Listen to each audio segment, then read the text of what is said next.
I have two antennas which can work on 15 meter with the automatic antenna tuner in my FT710 radio.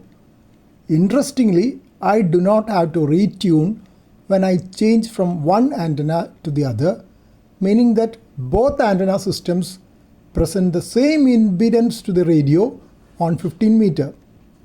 One is a full-way loop with ladder line and 4:1 transformer at the junction with a short piece of RG58 coax coming into the shack.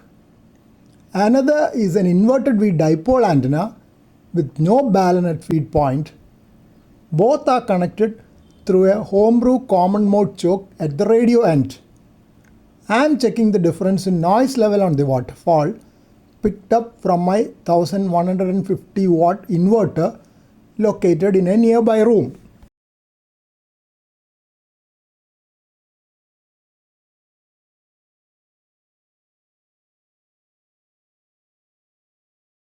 I hope it will be an easy answer from you on which is the full-way loop and which is the inverted V loop, antenna A or antenna B among the waterfalls illustrated.